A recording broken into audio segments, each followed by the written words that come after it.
먼저 컬투쇼에서 나왔던 영상 하나 보고 말씀 듣도록 하겠습니다. 저도 영상을 보면서 참 이 목사님 대단하시다라는 생각을 했습니다. 오죽하면 올킬 목사님이란 제목으로 이 영상이 올라왔겠습니까? 사실 우리도 살다 보면은 피하고 싶은 대상이 있습니다. 가까이 하고 싶지 않은 대상이 있다라는 것입니다. 특히 아픔과 상처를 주는 대상이라면 그것은 더 말할 필요도 없지 않겠습니까? 그런데 단순한 고통을 넘어서 만일에 재앙과 죽음을 가져오는 그런 존재가 있다면 과연 그것과 가까이 할 사람이 누가 있겠습니까? 자, 그런데 오늘 본문에 보게 되면 오벳 에돔이라는 사람에게 그런 일이 일어난 것을 볼 수가 있습니다. 먼저 그것을 이해하기 위해서는 그 시대에 어떤 일이 있었는지 알 필요가 있습니다.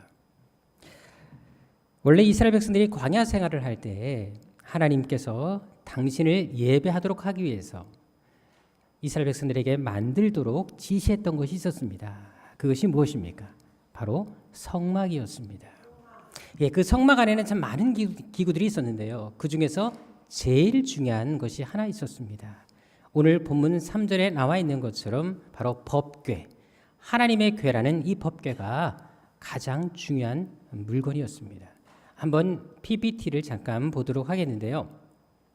여기 보게 되면 이스라엘 백성들이 하나님을 광야에서 섬길 때 그 예배했던 장소가 바로 이렇게 성막으로 나와 있습니다. 이 안에는 다음 장 보시게 되면 여러 가지 기구들이 있었다라는 것입니다. 그런데 제일 안쪽에 거룩한 지성소라는 곳이 있었는데 그곳에 있었던 것이 바로 법궤였습니다. 다음 장 보시면 알겠지만 이것이 이스라엘 백성들에게 가장 중요했다라는 것입니다.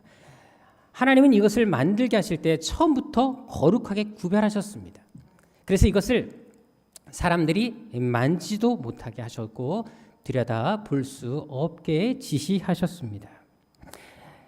그리고 특별히 이것이 이동할 경우가 있다 할지라도 이것을 아무나 만질 수 없게 했습니다.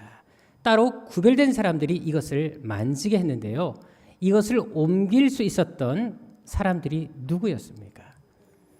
자, 우리가 수요예배 때 이 말씀을 이번 주에 공부했었고 특별히 우리 수요예배를 통해서 우리 참석하신 분들이 오늘 본문 말씀에 대해서 설교를 원했기 때문에 이 말씀을 하게 됐는데요.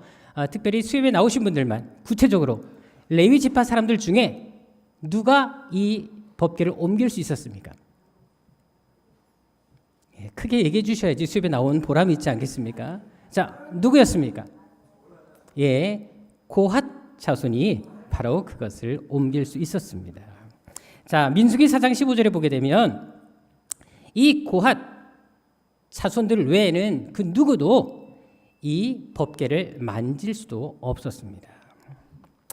만약 이것을 만지는 날에는 어떻게 됐다? 죽임을 당했습니다. 실제로 사무엘상 4장에 보게 되면요, 한때 블레셋 사람들이 이스라엘과 전쟁한 이후에 승리를 거둔과 함께 이 법궤를 자기 나라로 가져간 적이 있었습니다. 자, 그런데 사무엘상 5장 6절에 보게 되면 아스돗이라는 곳으로 가져갔을 때 그곳에 어떤 일이 벌어집니까? 그곳에 하나님의 무서운 심판이 임해서 그 성읍의 사람들이 죽임을 당하는 것을 볼 수가 있습니다. 또한 9절에도 보게 되면 다시 이 법궤를 가드라는 지역으로 옮겨가게 됩니다. 그런데 그곳에서도 동일한 재앙이 임하는 것을 볼 수가 있습니다. 이 재앙은 여기서 멈추지 않았습니다. 10절에도 보게 되면 또 다시 에그론이라는 곳으로 이 법궤가 옮겨갔을 때도 역시 그곳에 있는 사람들에게 재앙이 임해서 많은 사람들이 죽임을 당하는 것을 볼 수가 있습니다. 계속해서 이 재앙이 임하게 되니까 블레셋 사람들이 모여서 회의를 하게 됩니다. 이것을 우리나라에 두었다가는 큰일 나겠다. 다시 이스라엘로 돌려보내자.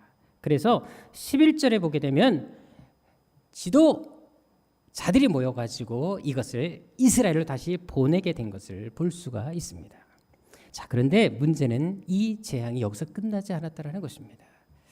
자, 사무엘상 6장 13절에 보게 되면 이제 이 법궤가 이스라엘 땅으로 돌아왔습니다. 자, 그곳에 있었던 벳세메스라는 사람이 있었는데요. 자, 당연히 법궤가 돌아왔을 때 얼마나 기뻤겠습니까? 그런데 19절에 보게 되면 이 사람들이 그 법궤를 들여다보게 됐습니다. 자, 그런데 어떤 일이 벌어졌다? 그곳에 있던 사람들이 70명이 죽임을 당하는 것을 볼 수가 있습니다.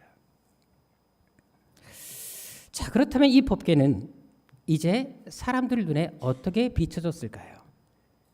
자, 가는 곳곳마다 나라와 지역을 가리지 않고 사람들이 죽어나갑니다. 병에 걸립니다. 재앙덩어리였다라는 것입니다.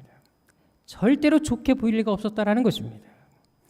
그래서 결국 사무엘상 7장 1절에 보게 되면 도저히 사람들도 감당할 수가 없어서 제사장 아비나답이라는 사람에게 이 법궤를 임시로 맡겨 놓는 것을 볼 수가 있습니다. 그래서 그의 아들을 구별시켜서 이 법궤를 관리하게 하는데요. 이렇게 이 법궤를 따로 한 곳에 두고 관리하게 하고 그런 시간들이 이때로부터 몇 년이 흐른 줄 아십니까? 적어도 몇 년? 70년이 넘게 흘렀던 것을 알 수가 있습니다. 다시 말해서 70년 이상 동안 이 하나님의 법궤가 방치된 채 사람들의 관심 속에서 버려져 있었다는 것입니다. 왜? 너무나 무서운 재앙을 가져왔기 때문에 감히 그 법궤에 대해서 언급하거나 가져올 엄두를 내지 못하고 있었다는 것입니다. 자, 그런데 70년이 지난 이후에 드디어 다윗이 왕이 되었습니다. 이 다윗이 왕이 되자마자 그가 시도했던 것이 바로 이 법궤를 예루살렘으로 옮겨오는 것이었습니다. 이것은 정말 대단한 결단일 수밖에 없었습니다. 그래서 다윗이 이 법궤를 옮기기 위해서 얼마나 심혈을 기울였는지 이때 동원된 사람만 해도 몇 명인 줄 아십니까? 군인만 3만 명이었고요. 그리고 백성들까지 하면 토탈 7만 명이 이 대열에 합류한 것을 볼 수가 있습니다. 그만큼 다윗은 이 법궤 옮기는 것을 국가적인 행사로 삼았다라는 것입니다. 자, 그런데 이번에도 옮기는 와중에 사건이 발생합니다. 자, 6절에 보게 되면 이 법궤가 옮겨오던 중에 술에서 떨어지는 일이 발생하게 됩니다. 자, 그런데 7절에 보게 되면 누가? 웃사라는 사람이 이것을 보고 붙들게 됩니다. 떨어지는 것을 염려해서 붙잡게 되는데 그 일로 인해서 웃사가 그곳에서 죽임을 당하는 것을 볼 수가 있습니다. 이 웃사의 죽음에 대해서는 제가 수요회 때 자세히 말씀을 드렸습니다. 거룩한 희생이었다라고 말씀을 드렸습니다. 그런데 중요한 것은 뭐냐면 그 당시 상황에서 이 법궤가 다시 사람을 죽이게 됐을 때 그것을 바라보는 사람들의 마음이 어땠을까요? 다시금 과거의 악몽이 재현되고 있는 것을 경험할 수가 있습니다. 그래서 다윗은 이 송을 멈추게 됩니다. 더 이상 다윗도 어쩔 수가 없었습니다. 다윗 역시 이 법궤가 두려워지기 시작합니다. 그래서 가까이 성읍에 살고 있는 오벳 에돔이라는 사람에게 이 법궤를 맡기게 되는데요. 그것이 오늘 본문 10절에 오벳 에돔이 바로 그 주인공이었습니다. 자, 그럼 오벳 에돔 입장에서 한번 생각해 봅시다. 자, 오벳 에돔은 이 법궤를 자기 집에 들여다 놓고 싶었을까요? 자, 왕까지도 두려워서 이 법궤를 가져가지 못하고 있습니다. 지금 역사적으로 계속 재앙을 가져왔습니다. 가는 곳곳마다 죽음을 불러온 것이 바로 법궤였습니다. 자, 이것을 환영할 사람이 누가 있겠습니까? 우리 애들은 어릴 때부터 애완동물을 참 좋아했습니다. 뭐 지금도 변함이 없지요. 그래서 애완동물과 관련된 동물들은 거의 다 키워봤습니다. 그래서 뭐 강아지는 기본이었고요. 뭐 병아리, 토끼부터 시작해서 참 다양한 애완동물을 키워봤는데요.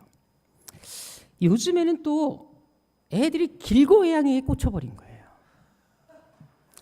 길고양이 새끼를 얻을 기회가 생겼나 본지 얼마나 우리 부부에게 연락을 해서 키우자고 하는지 모릅니다. 그런데 문제는 아내는 고양이는 죽어도 안 된다는 입장입니다. 그랬더니 아이들이 어떡한 줄 아십니까? 고양이 동영상을 찍었어요. 그리고는 아내한테 보낸 거예요. 카톡으로. 보라고. 이렇게 귀엽지 않냐고. 어떻게 이렇게 사랑스러운 것을 방치할 수가 있냐고 계속 문자를 보냅니다. 심지어 무슨 말까지 했냐면 이 고양이 영상을 찍어서 유튜브에 계속 올리게 되면 돈을 벌 수 있습니다. 라고 하면서 말도 안 되는 소리까지 하면서 계속 우리 부부를 설득을 했습니다.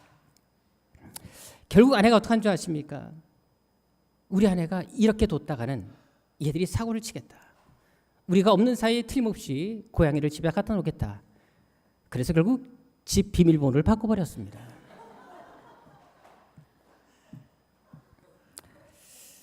그런데 지금까지 애들이 키웠던 애완동물 중에 가장 기억에 남는 것이 있습니다. 바로 PPT 사진 보도록 하겠네요. 바로 이것입니다. 쥐가 아닙니다, 여러분들이요. 어떻게 쥐를 키웁니까, 여러분들이요?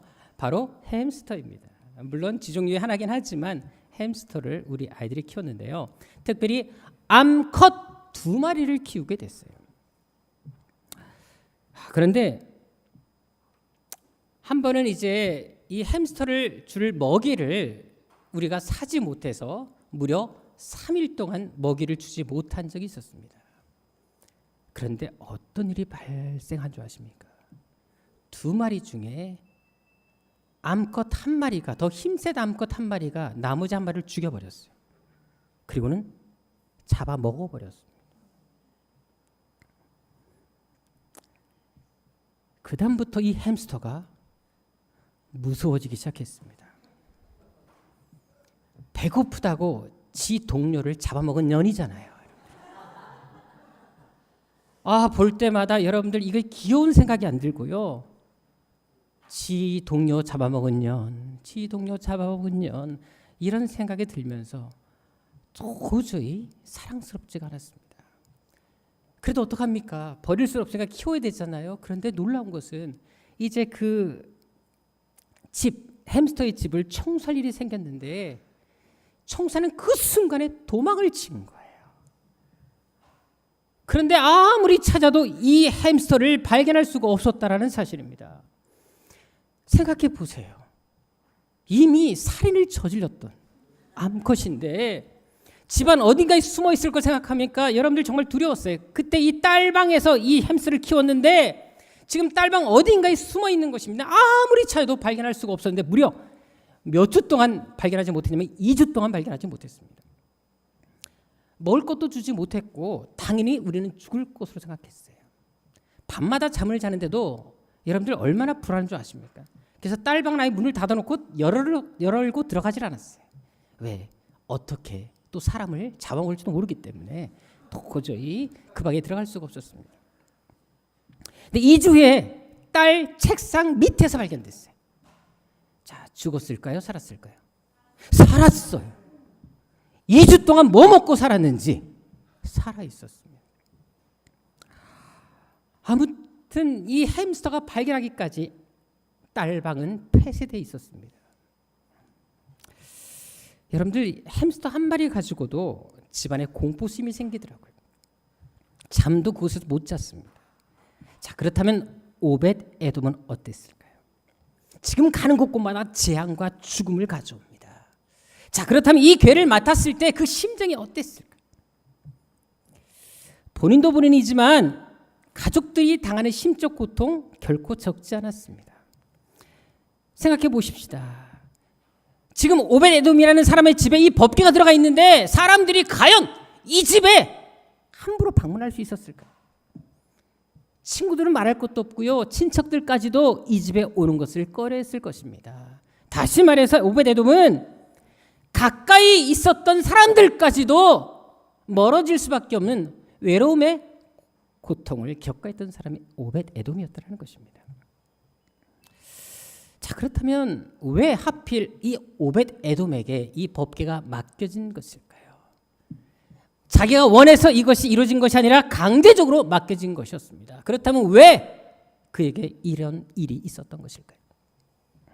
유대 역사가 요세푸스라는 사람이 있습니다. 근데 그 사람의 글에 의하면 당시 오벳 에돔은 가장 가난하고 보잘것없는 사람이었다라고 나와 있습니다. 물론 역대상 26장에 보게 되면 레위 사람이라는 어떤 암시는 좀 있지만 확실한 것은 이 사람은 그 당시 그렇게 주목받는 사람이 아니었다라는 것입니다. 한마디로 그 마을에서 가장 가난하고 어떻게 보면은 정말로 사람들 눈에 그렇게 존귀하게 보이지 않는 사람이었기 때문에 이 집에 이 법궤를 맡겨도 괜찮다라는 생각을 했다라는 것입니다. 만일 이것이 사실이라면 당시 그가 이 법궤를 맡은 것은 결코 자의에 의해서가 아니라 어쩔 수 없이 맡게 됐다는 사실을 알게 됩니다. 맡겨도 별 문제가 없는 사람, 그리고 힘이 없어서 맡겨도 거부할 수 없는 사람에게 이 법궤가 맡겨진 것임을 우리는 생각해 볼 수가 있습니다. 왜요? 원래는 제사장이 이것을 맡는 것이 정상이었습니다. 그래도 불구하고 제사장도 아닌 그가 이것을 맡게 됐다는 것은 그만큼 그가 맡을 수밖에 없을 정도로 힘이 없었다는 사실을 증거해 주는 것입니다. 다시 말해서 오베데돔 입장에서는 이 법궤를 만든 것은 결코 기분 좋은 일이 아니었다는 것입니다. 힘도 없고 가난하고 빽도 없으니까 이런 대우를 받고 있었다는 것입니다. 자, 그렇다면 얼마나 더 마음이 아팠을까요? 어떻게 보면 오베데돔 입장에서는 왜 하필 우리 집입니까? 왜 나에게 이런 시련을 주십니까? 이렇게 나에게 고통을 주시는 이유가 무엇입니까? 라고 얼마든지 항변할 수 있었다는 것입니다. 왜 하필 우리 집안에, 왜 우리에게 이런 일이 일어납니까? 사실 이번 주에 여러분들 헝가리에 있었던 사건을 다 보셨을 것입니다. 저도 이곳에 가 보았지만 사실 얼마든지 막을 수 있는 인재였습니다. 이 사고를 당하신 유가족들, 그 마음이 얼마나 힘들었겠습니까? 사실 우리도 살다 보면은 생각지 못한 어려움을 당할 때가 분명히 있습니다. 내가 원하지 않아도 타인에 의해서 당하는 고통이 있다라는 것입니다. 억울하게 불이익을 당하는 경우도 있다라는 것이죠. 사실 제가 전에 가르쳤던 청년 한 자매도 한 번은 저에게 와서 속상한 이야기를 하는데요. 결혼 날짜까지 다 잡았습니다. 그런데 시어머니가 자기를 개인적으로 부르더랍니다. 그래서 조용히 찾아가서 인사를 드렸더니 시어머니가 하는 말이 나는 혼수품으로 딴 거 원하지 않는다. 밍크 코트 사와라. 그러면서 한계를 지정해 주는데 500만 원이 넘는 밍크 코트였다고 합니다. 이 제품을 사오라고. 이 말에 충격을 먹었다 그래요. 그래서 결국은 파혼하고 말았습니다. 정말 우리가 사람들과 관계 속에서 또 우리가 나름대로 어떤 사람들과 사회 속에서 어울려 살 때 보면 황당하고 이해할 수 없는 일들이 발생할 때가 있지 않습니까? 오늘 본문에 오베데돔이 그랬다라는 것입니다. 어떻게 보면 당하지 않아도 될 그 아픔, 고통을 지금 당하고 있는 것입니다. 하지만 이런 상황에서 그가 한 것이 무엇일까요? 절망했습니까? 하나님을 원망했습니까? 자기 그렇게 고통을 주는 사람들을 향해 저주를 퍼붓고 있습니까? 오늘 본문 11절을 보게 되면 이런 상황 속에서 그가 어떤 삶을 살았는지를 잘 보여주는 말씀이 등장합니다. 여기에 보면 법궤가 이 집에 있는 동안 하나님이 그에게 무엇을 주셨다? 복을 주셨다라고 말씀하고 있습니다. 이 말이 주는 의미는 상당히 큽니다. 왜요? 지금까지 저주와 죽음의 상징이 법궤였습니다. 재앙덩어리였다는 것입니다. 자, 그런데 3개월이라는 짧은 기간 동안 주변 사람들이 다 느낄 정도로 하나님의 복이 이 가정에 임했다라는 것입니다. 심지어 그 복이 어느 정도였냐면 12절에 나와 있는 것처럼 전국에 소문이 났고요. 그 소문이 왕에게까지 들려질 정도였다라는 사실을 우리는 주목할 필요가 있습니다. 실제로 성경 역사에서 법궤로 인해서 이런 복을 받은 사람은 오벳에돔이 유일한 경우입니다. 그만큼 하나님께서 이 가정에 눈에 보일 정도로 복을 쏟아 부어 주었다라는 것입니다.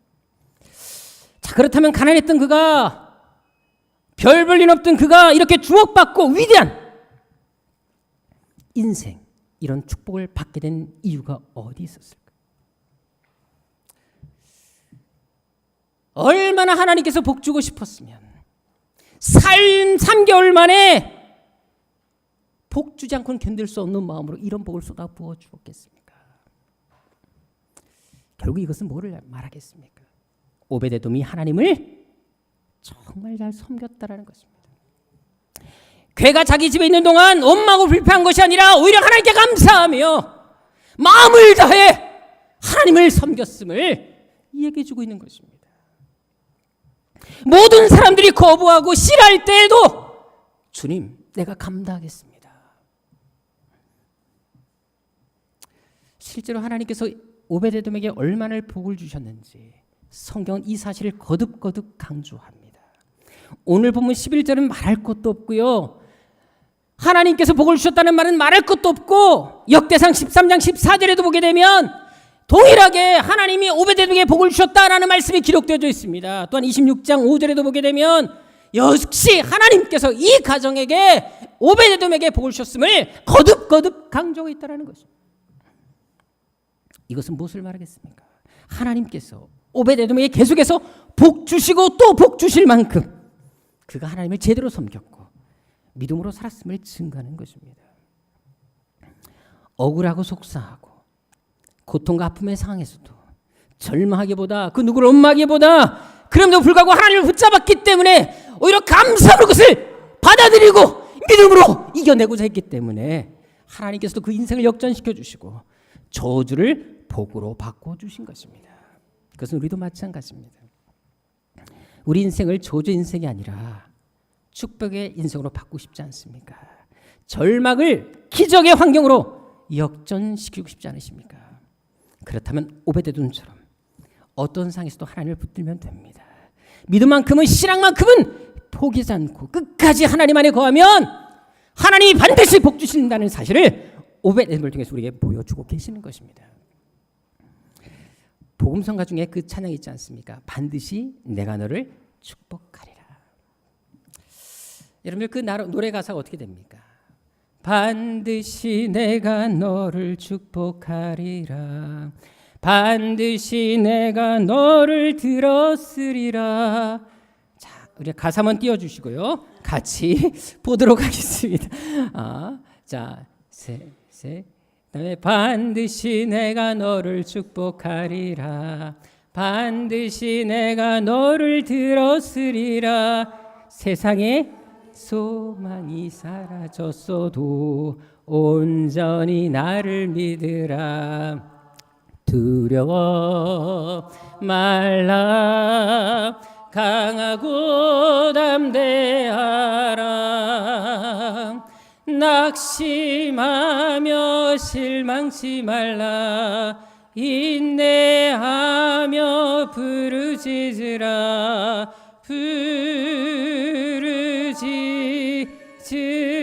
부르짖으라. 자, 보십시다. 자, 반드시 축복하시겠답니다. 들어쓰시겠답니다. 세상의 소망이 사라졌어도 어떻게 하라? 나를 믿어라. 나에게 부르짖으라. 그러면 어떻게 하신다고 말씀하십니까? 후렴에 이런 가사가 있습니다. 다음 가사 보셔 주시면 되겠습니다. 내 소원 이루는 날 속히 오리니 내게 영광 돌리리. 영광의 그날이 속히 오리니 내게 찬양하리라. 보십시오. 우리가 아무리 어렵고 힘든 속에서도 세상에 절망이 찾아왔을 때에도 그래도 불구하고 하나님을 믿고 신뢰하며 나아가면 반드시 하나님께서 우리의 손을 이루어주시고 영광의 날을 허락해 주실 것임을 말씀해 주고 있다는 것입니다. 오늘 본문에 오베데돔이 그랬다는 것입니다. 그래서 하나님께로부터 이런 복을 받은 것입니다. 실제로 그 어떤 복을 받은 줄 아십니까? 우리 12절 다시 보십시다. 하나님께서 오베데돔의 집과 그의 모든 무엇에 소유의 복을 주셨다라고 말씀하십니다. 보통 하나님이 그 집에 복을 주셨다는 말씀하지만 이렇게 소유까지 구체적으로 언급하는 일이 이렇게 많지가 않습니다. 여러분들 이 소유의 복 주목하실 필요가 있죠. 왜? 그는 원래 어떤 사람이었다? 가난한 사람이었어요. 그런데 얼마나 하나님께서 복을 많이 주셨는지 모든 사람들이 다 알 정도로, 전국에 소문날 정도로 복을 받았다라는 것입니다. 이것은 하나님께서 이 가정에 상상치 못할 물질의 축복을 허락해 주신 것입니다. 적당히가 아닙니다. 누르고 흔들어 넘치도록 채워주셨기 때문에 사람들이 보고 놀랬다라는 것입니다. 그것도 몇 개월 만에요? 3개월 만에 그 일이 벌어지게 됩니다. 여러분들, 하나님은요 3개월 만에도 우리 인생을 바꾸실 수 있습니다. 3개월 전에 가난했다 할지라도 3개월 후에는 나를 세계 가장 위대한 부자로 만들 수 있다는 것입니다. 문제는 우리가 그것을 받을 만큼 얼마나 하나님을 섬기며 그 그릇에 합당한 인생을 살고 있냐, 여기 있는 것입니다. 실제로 오베데돔도 보십시오. 그가 처음 강제로 이 법궤를 맡게 되었을 때 결국 그는 기분 좋지 않았을 것입니다. 하지만 그럼에도 불구하고 그것을 거부하지 않습니다. 농성하지 않습니다. 피켓 들고 안 된다라고 외치지 않습니다. 분명 남들이 싫어하고 기피하는 일이었지만, 억지로 맡은 직분이었지만 결코 그것을 거부하기보다 감사함으로 받아들입니다. 그리고 그 마음으로 하나님을 섬기게 됩니다. 그래서 하나님이 그 중심을 보시고 복을 주신 것입니다. 그것은 우리도 마찬가지입니다. 하나님께서 우리에게 어떤 직분을 허락하실 때 그것이 어떤 것이든지 간에 내 상황, 내 기분 내려놓고 하나님이 주신 것이라면 기쁨으로 감사로 받게 됐을 때 하나님께서 이런 복을 주신다는 것을 우리에게 말씀해 주고 있는 것입니다. 사실 우리가 하나님을 위해서 일할 수 있는 것이 얼마나 큰 기쁨이요 감사한 일입니까? 하나님은 내가 없어도, 여러분들이 없어도 하나님의 교회를 움직여 가십니다. 근데 내가 그 자리에 있을 때 하나님은 나를 통해 위대한 일을 만들어 가신다는 것입니다. 얼마나 감사하고 복된 일이겠습니까? 마찬가지로 우리가 그렇게 오베데돔처럼 그런 마음으로 하나님을 섬길 수 있다면 하나님께서 왜 여러분들에게 복 주지 않을 이유가 어디 있겠습니까? 오늘 본문의 오벳에돔이 그렇게 했기 때문에 하나님께서 이런 복을 주신 것입니다. 실제로 그가 받은 복이 얼마나 대단했는 줄 아십니까? 자, 12절에 다시 보게 되면 이 물질의 복을 받았다라는 것이 누구에게 귀에 들렸다? 다윗의 귀에 들려가게 됩니다. 그래서 다윗이 어떻게 하죠? 아, 그래? 다시 법궤를 옮겨와야 되겠다. 한마디로 저주했던, 그리고 모든 사람에게 재앙을 주었던 그 재앙 덩어리가 사람들에게 복의 통로가 됐고 서로 갖고 싶어 할 만한 놀라운 역전이 일어나겠다는 것입니다. 그만큼 오벳에돔에게 임했던 복이 엄청났다는 것이죠.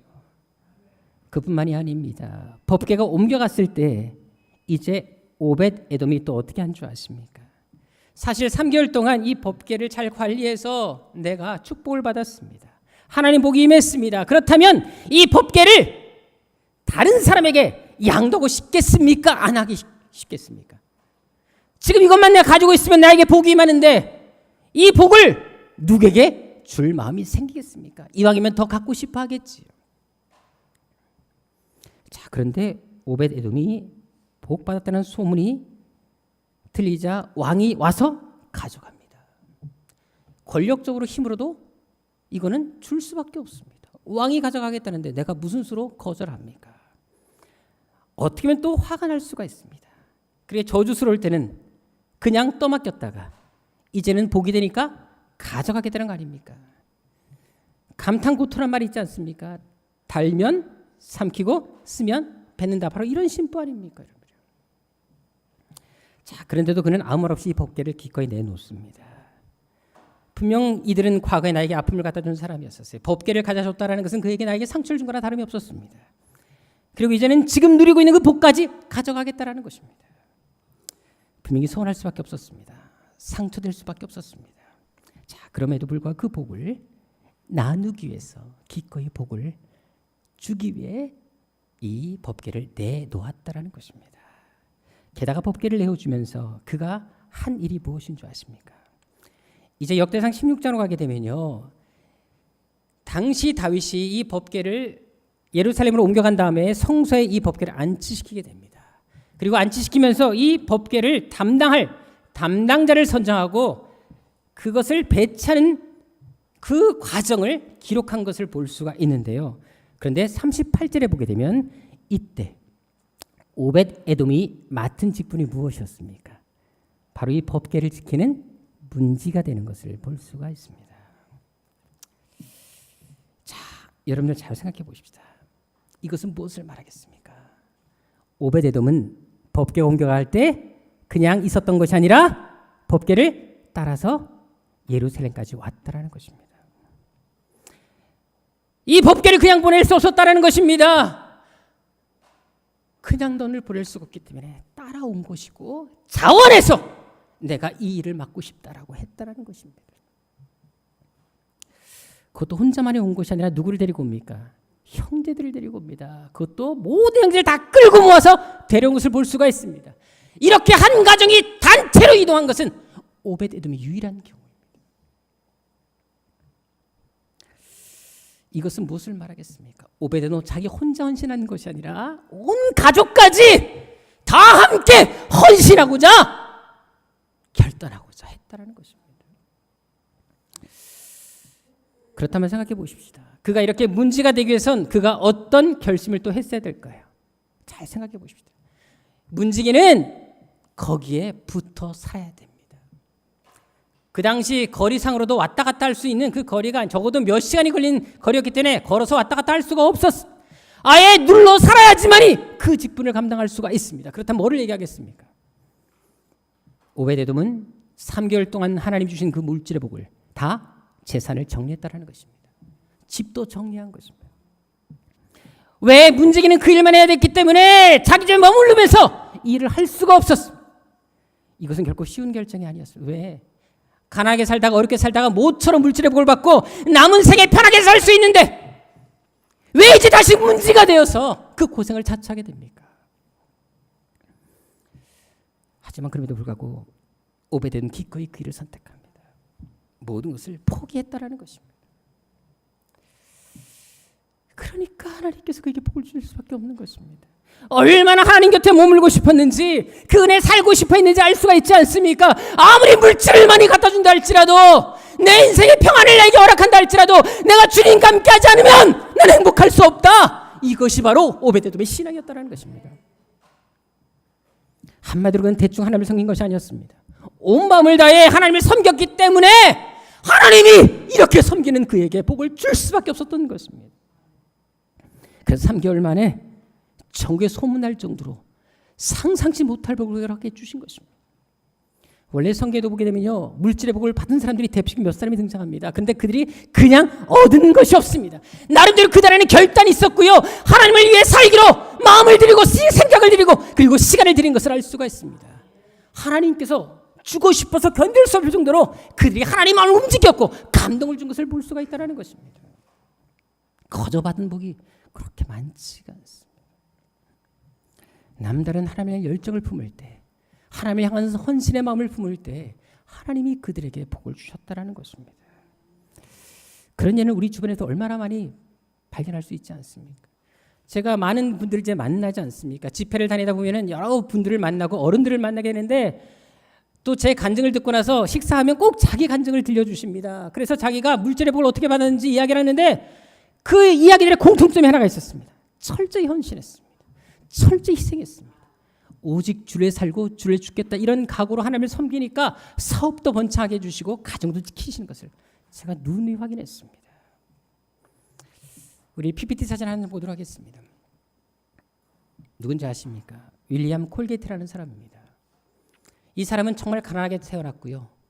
그리고 어릴 때부터 되게 배울 수 있는 환경이 아니었습니다.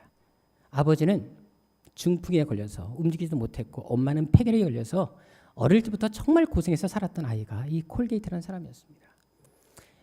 18살이 되었을 때 도저히 이렇게 살 수가 없고 자기 삶에 너무나 이제 저주한 환경 때문에 고통스럽게 살다가 한 주변 어른에게 찾아가서 상담을 하게 됩니다. 자기가 어떻게 하지 송구할 수 있을까요? 어떻게 하지 물질의 복을 받고 이 가난도 없애고 우리 부모님을 치유할 수 있을까요? 저에게 길을 알려주십시오. 그때 이 어르신이 이 아이에게 이렇게 말을 합니다. 소망을 절대 잊지 말아라. 그리고 네가 좋아하는 일 해라. 하지만 단 한 가지 잊지 말할 것이 있다. 예수님을 너의 삶의 중심으로 모셔라. 철저히 성경대로 살아라. 특별히 11조 하나님께 반드시 바쳐라. 이것이 이분이 들렸던 말이었습니다. 이 아이는 그 말을 새기고 미국으로 건너가게 됩니다. 그리고 비누 회사에 취직하게 되는데 정말 성실히라면서 성경대로 살려고 애를 썼습니다. 자, 그런데 얼마 지나지 않아서 그는 지배인이 됩니다. 그리고 얼마 지나지 않아서 정말로 그 회사의 사장까지 됐습니다. 그리고 결국 치약을 이제 개발하게 되는데요. 현존에서 나오는 모든 치약 이렇게 포장이 돼서 이렇게 짜서 할 수 있는 치약은 이 사람이 최초입니다. 세계적인 치약회사 콜게이트사를 만들게 됐습니다. 이분의 간증을 보게 되면요, 이분은 정말 신기한 것이 있었다고 합니다. 자기가 수입할 들어올 때마다 정말로 말씀대로 하려고 애를 썼고 11조는 당연히 드렸고요. 때로는 너무나 하나님께서 감동 주시고 은혜 주시면 10의 5조를 드렸고 심지어 전액을 드릴 때도 많았다고 합니다. 근데 신기한 것은 전액을 다 드려도 다음 달이면 훨씬 더 많은 하나님께서 물질의 복을 주셨다라는 것을 이분이 간증한 것을 보았습니다. 그것은 오늘 본문의 오베데돔도 마찬가지였습니다. 그만큼 그는 하나님의 말씀대로 살고자 결단합니다. 하나님 안에 살고자 몸부림칩니다.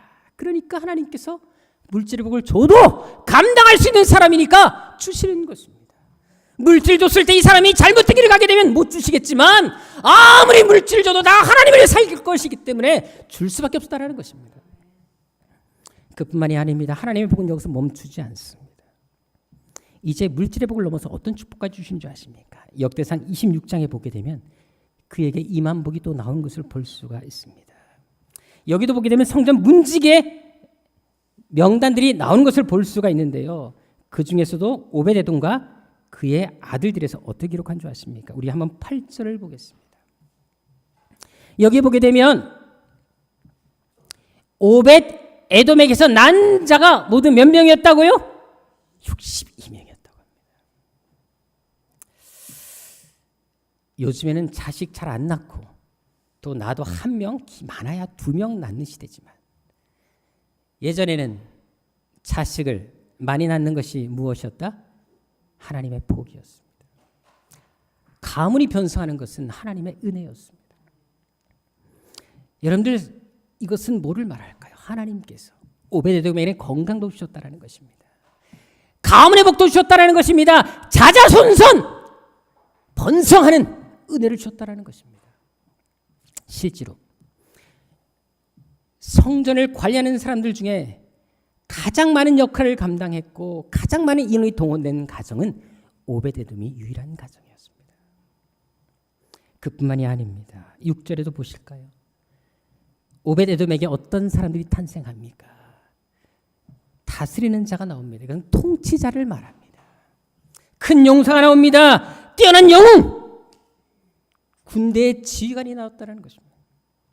이것은 오베데돔의 자손들 중에 큰 인물들이 계속 배출됐다는 것입니다. 그래서 8절에도 보게 되면 그는 다 어떤 사람이었다? 능력이 있습니다. 직무를 잘 감당합니다. 어떤 일을 맡겨도 착착 알아서 하라는 정말 인정받을 만한 사람이 되었다는 것입니다.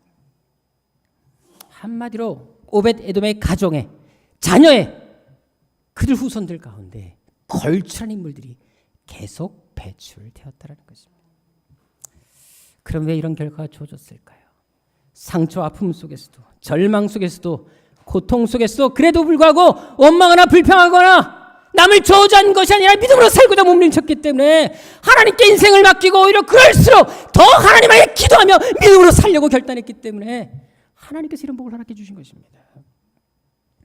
그래서 하나님께서도 이 오베데 그 중심을 보셔서 자자손손 형통하며 잘 되는 복을 허락해 주신 것이며 지도자들과 능력 있는 사람들이 계속해서 일어날 수 있는 가문의 복도 허락해 주신 것입니다.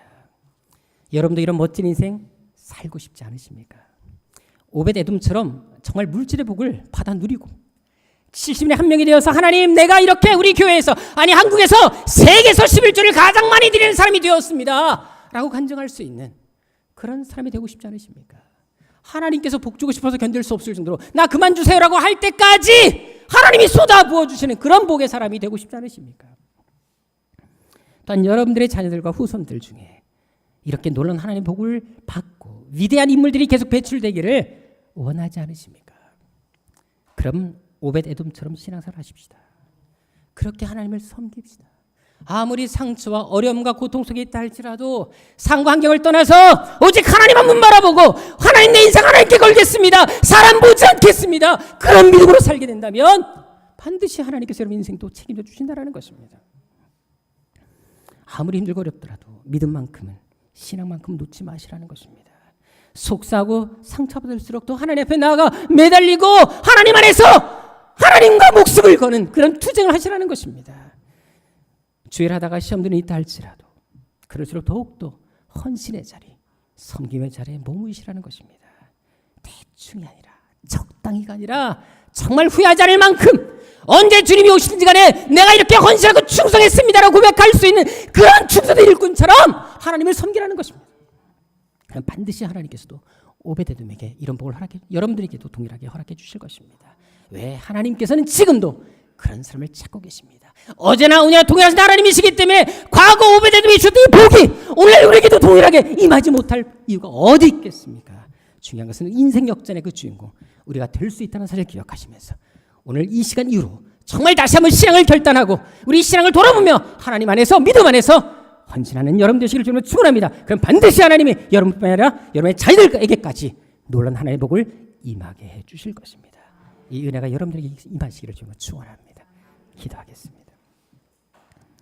아버지 하나님, 오직 믿음으로 살게 하여 주옵소서. 오직 하나님 안에 살게 하여 주옵소서. 아무리 인생의 고통과 아픔과 시련과 상처가 내게 엄습해 온다 할지라도 이해할 수 없는 일들이 일어난다 할지라도 환경 보지 말게 하시고 상 보지 말게 하시옵소서. 사방에 막혀 있어도 하늘의 창은 열려 있음을 기억하며 하나님 바라보는 저희가 되게 하여 주옵소서. 내 인생 아무리 내가 몸부림쳐도 하나님이 허락하지 아니하시면 내가 어떻게 물질을 벌어들며 내 인생이 형통할 수가 있겠습니까? 성공 실패 하나님 손에 있음을 기억하게 도와주옵시고 그저 하나님 매달리게 하옵소서. 하나님 의지하게 하여 주옵소서. 하나님과 씨름하게 하여 주옵소서. 문제에 집중하지 말게 하여 주옵시고 하나님 한 분만으로 만족하며 어떤 삶의 형편이 있든지 간에 하나님 주신 직분 사명 감당하기 위해서 몸부림치게 하여 주셔서 반드시 우리를 통해서 계획하신 놀라운 일들이 과거 오베데돔이 일어났던 것처럼 오늘 우리에게도 일어나게 하여 주옵소서. 존귀하신 예수님의 이름으로 기도드립니다. 아멘.